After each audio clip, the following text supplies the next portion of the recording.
ರಂಗನ ಹಾಗೂ ಸುತ್ತಮುತ್ತಲಿನ ಎಲ್ಲ ಅಲೈ ಸದಸ್ಯರಿಗೆ, ಸಹೋದರ ಸಹೋದರಿಯರಿಗೆ ಮತ್ತು ನನ್ನ ಹಿತೈಷಿಗಳಿಗೆ ಪೂರ್ವಕ ಧನ್ಯವಾದಗಳು.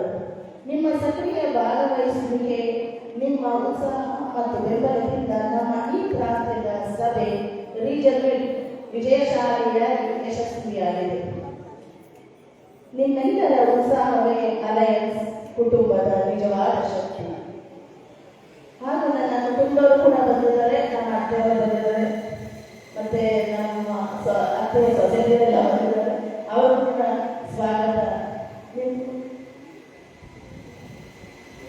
ಹಾಗೂ ನನ್ನ ಮಗಳು ಕೂಡ ಬಂದಿದ್ದಾರೆ. ಇದೇ ಫಸ್ಟ್ ವೇದಿಕೆ ಅವರಿಗೆ ಅವಳು ಕೂಡ ಆತ್ಮೀಯವಾದ ಸ್ವಾಗತವನ್ನು ಕೋರುತ್ತೇನೆ. ಸೇವೆಯ ಮೂಲಕ ಏಕತೆಯಿಂದ ಮಾನವೀಯತೆ. ಜೈ ಅಲಯನ್ಸ್. ಸೇವೆ ಎಂದರೆ ಕೇವಲ ಕನಸಲ್ಲ, ಅದು ನಮ್ಮ ಮನಸ್ಸಿನ ಧ್ವನಿ, ನಮ್ಮ ಮೌಲ್ಯಗಳ ಪ್ರತಿಬಿಂಬ.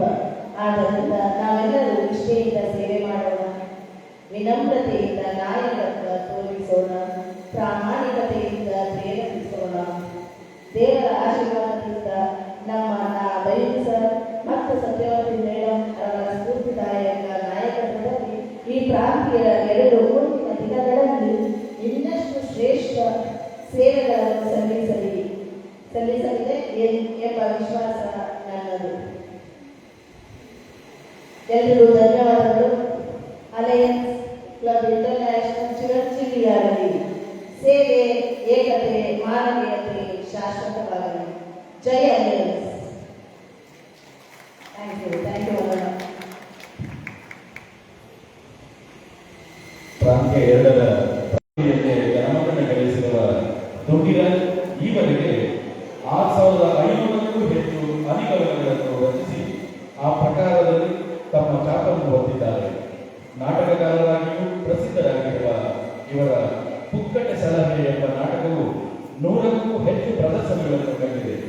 ಹಲವು ಪ್ರಮುಖ ಪತ್ರಿಕೆಗಳಿಗೆ ಅಂಕಣ ಬರೆದಿರುವ ದುಂಡಿರಾಜ್ ಸೆಪ್ಟೆಂಬರ್ 2011ರಿಂದ ಉದಯವಾಣಿ ಪತ್ರಿಕೆಯ ಹನಿದಲ್ಲಿ ಅಂಕಣದಲ್ಲಿ ಪ್ರತಿದಿನವೂ ಒಂದು ಹೊಸ ಅನಿಗವನ್ನು ಬರೆಯುವುದು ಇದೊಂದು ದಾಖಲೆ ಎನ್ನಬಹುದು. ಮಕ್ಕಳಾಗಿಯೂ ಕೃತಿಗಳನ್ನು ರಚಿಸಿರುವ ದುಂಡಿರಾಜರ ಕವನ ಹಾಗೂ ಲೇಖನಗಳು ಪಠ್ಯಪುಸ್ತಕಗಳಲ್ಲಿ ಸೇರ್ಪಡೆಗೊಂಡಿವೆ.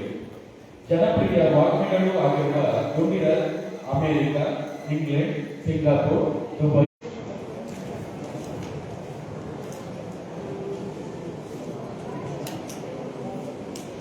Association of alliance clubs international ಜಿಲ್ಲೆ 172 ಪ್ರಾಂತೀಯ ಸಮ್ಮೇಳನದ ಈ ವೇದಿಕೆಯಲ್ಲಿ ಉಪಸ್ಥಿತರಿರುವ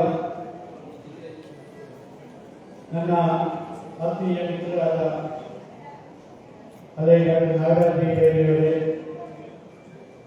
ಅಲೈ ಡಾಕ್ಟರ್ ಎಸ್ ಲಾವಣ್ಯ ಅವರೇ, ಮುನಿಯಪ್ಪ ಅವರೇ, ಹಾಗೂ ವೇದಿಕೆ ಮೇಲೆ ಉಪಸ್ಥಿತರಿರುವ ಎಲ್ಲ ಗಣ್ಯರೇ, ವೇದಿಕೆಯ ಮುಂದೆ ಉಪಸ್ಥಿತರಿರುವ ಗಣ್ಯರೇ, ತಮಗೆಲ್ಲರಿಗೂ ವಂದನೆಗಳನ್ನು ಸಲ್ಲಿಸ್ತಾ ನಿಮ್ಮ ಈ ಪ್ರಾಂತೀಯ ಸಮ್ಮೇಳನದಲ್ಲಿ ಮುಖ್ಯ ಅತಿಥಿಯಾಗಿ ಭಾಗವಹಿಸಿ 2 ಮಾತುಗಳನ್ನು ಆಡಲಿಕ್ಕೆ ನನಗೆ ಬಹಳ ಸಂತೋಷ ಆಗ್ತಾ ಇದೆ. ಏನೋ ಉಪಚಾರಕ್ಕೆ ಹೇಳ್ತಾ ಇದ್ದೀನಿ ಅಂತ ದಯವಿಟ್ಟು ತಿಳ್ಕೋಬೇಡಿ. ಏಕೆಂದರೆ ನೀವು ಇಂಥ ಭಾಷಣಗಳನ್ನು 100 ಭಾಷಣಗಳನ್ನು ಕೇಳಿರ್ತೀರಿ. ಎಲ್ಲ ಭಾಷಣಕಾರರು ಆರಂಭದಲ್ಲಿ ಹೇಳೋದು ಹೀಗೆ ಅಲ್ವಾ, 2 ಮಾತುಗಳನ್ನು ಆಡಲಿಕ್ಕೆ ಸಂತೋಷ ಆಗ್ತಾ ಇದೆ, ದುಃಖ ಆಗ್ತಾ ಇದೆ ಅಂತ ಯಾರೂ ಹೇಳೋದಿಲ್ಲ. ಇತ್ತೀಚೆಗೆ ಒಬ್ಬರು ಸಾಹಿತಿಗಳು ತೀರ್ಕೊಂಡಿದ್ರು. ಅವರಿಗೊಂದು ದೊಡ್ಡ ಸಂತಾಪ ಸೂಚಕ ಸಭೆ ಏರ್ಪಾಡಾಯಿತು. ಅಲ್ಲಿಗೆ ನಮ್ಮ ಒಬ್ಬರು ಸಚಿವರು ಬಂದು ಈ ಸಂತಾಪ ಸೂಚಕ ಸಭೆಯಲ್ಲಿ ಭಾಗವಹಿಸಿ 2 ಮಾತುಗಳನ್ನು ಆಡಿದರೆ ತುಂಬಾ ಸಂತೋಷ ಆಗ್ತಾ ಇದೆ ಅಂತ ಹೇಳಿ. ಅಂದ್ರೆ ಅಷ್ಟು ಔಪಚಾರಿಕ ಆದ ಮಾತು. ಆದರೆ ನಾನಿವತ್ತು ಹಾಗೆ ಕೇವಲ ಉಪಚಾರಕ್ಕೆ ಸಂತೋಷ ಆಗ್ತಾ ಇದೆ ಅಂತ ಹೇಳ್ತಾ ಇಲ್ಲ. ನನಗೆ ನಿಜಕ್ಕೂ ಬಹಳ ಸಂತೋಷ ಆಗಿದೆ. ನಿಮ್ಮ ಸಂತೋಷಕ್ಕೆ ಕಾರಣ ಇರುವಂತ ಬಾಯಿಯನ್ನು ಕೇಳಿದ್ರೆ ನನ್ನ ಸಂತೋಷಕ್ಕೆ ಕಾರಣ ಕೂಡ ಕೊಡಬಲ್ಲೆ. ಆರಂಭದಿಂದ ಎಲ್ಲ ಒಂದು ಭವ್ಯವಾದ ಮೆರವಣಿಗೆಯಲ್ಲಿ ಪೂರ್ಣ ಸ್ವಾಗತವನ್ನು ನೀವು ನೀಡಿದ್ದೀರಿ. ಸುಮಾರು 40 ವರ್ಷಗಳ ಹಿಂದೆ ನನ್ನ ಒಂದು ಸಾರಿ ಮದುವೆ ಆಗಿತ್ತು. ಎಲ್ರಿಗೂ ಒಂದು ಸಾರಿ ಮದುವೆ ಆಗೋದು. ಆ ಮದುವೆಯಲ್ಲೂ ಕೂಡ ಈ ರೀತಿ ಮೆರವಣಿಗೆ ಇರಲಿಲ್ಲ, ಈ ರೀತಿ ನಾಗಸ್ವರ ಇರಲಿಲ್ಲ. ಇಷ್ಟೊಂದು ಒಳ್ಳೆ ಮೆರವಣಿಗೆ ಇರುತ್ತೆ, ಈ ರೀತಿ ಅದ್ದೂರಿ ಸನ್ಮಾನ ಆಗುತ್ತೆ ಅಂತ ಮೊದಲೇ ಗೊತ್ತಿದ್ದೆ ನಾನು ಹೆಂಡತಿಗಾರು ಕರ್ಕೊಂಡು ಬರ್ತಾ ಇದ್ದೇನೆ. ನನ್ನ ಬಗ್ಗೆ ಸ್ವಲ್ಪ ಒಳ್ಳೆ ಅಭಿಪ್ರಾಯ ಬರ್ತಾ ಇರ್ತೇವೆ ಅವರು.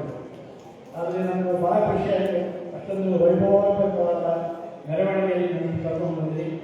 ಅದಕ್ಕಿಂತ ಹೆಚ್ಚಾಗಿ ನನಗೆ ಸಂತೋಷ ನೀಡಿದ್ದು ಈ ರಾಷ್ಟ್ರಧ್ವಜದೊಂದಿಗೆ ಒಂದೇ ಮಾತ್ರ ರೀತಿಯೊಂದಿಗೆ ನೀವೆಲ್ಲ ವೇದಿಕೆಗೆ ಒಂದು ಆ ರೀತಿ ನಮ್ಮ ರಾಷ್ಟ್ರಧ್ವಜಕ್ಕೆ ಗೌರವ ಸಲ್ಲಿಸಿದ ಒಂದು ಪಡಿ. ಇದೀಗ ಜನವರಿ 26 ಸೋಮವಾರ ನಾವು ಗಣರಾಜ್ಯೋತ್ಸವದ ಸಮಾರಂಭದಲ್ಲಿ ಪಾಲ್ಗೊಂಡಿದ್ದೇವೆ. ಇಲ್ಲಿ ನಿಮ್ಮ ಅಲಯನ್ಸ್ ಕ್ಲಬ್ ವತಿಯಿಂದ ನಮಗೆ ದುರ್ಮಿಳವಾಗಿ ರಾಷ್ಟ್ರಧ್ವಜಕ್ಕೆ ವಂದನೆ ಸಲ್ಲಿಸುವ ಒಂದು ಅವಕಾಶ ಸಿಕ್ಕಿದ್ದು ನನ್ನ ಸಂತೋಷಕ್ಕೆ ಇನ್ನೊಂದು ಕಾರಣ. ನಮ್ಮ ಒಂದೇ ಮಾತ್ರ ಗೀತೆ 150 ವರ್ಷಗಳನ್ನ ಒಂದು ಮುಗಿಸ್ತಾ ಇರುವ ಒಂದು ವಿಶೇಷವಾದ ಸಂದರ್ಭ ಇದೆ. ಆ ಸಂದರ್ಭದಲ್ಲಿ ನೀವು ರಾಷ್ಟ್ರಗೀತೆಗೆ ಗೌರವ ನೀಡಿದಲ್ಲಿ ಪಾಲ್ಗೊಳ್ಳುವ ಅವಕಾಶ ನಮಗೆ ಸಿಕ್ತು. ಮತ್ತು ಎಲ್ಲಕ್ಕಿಂತ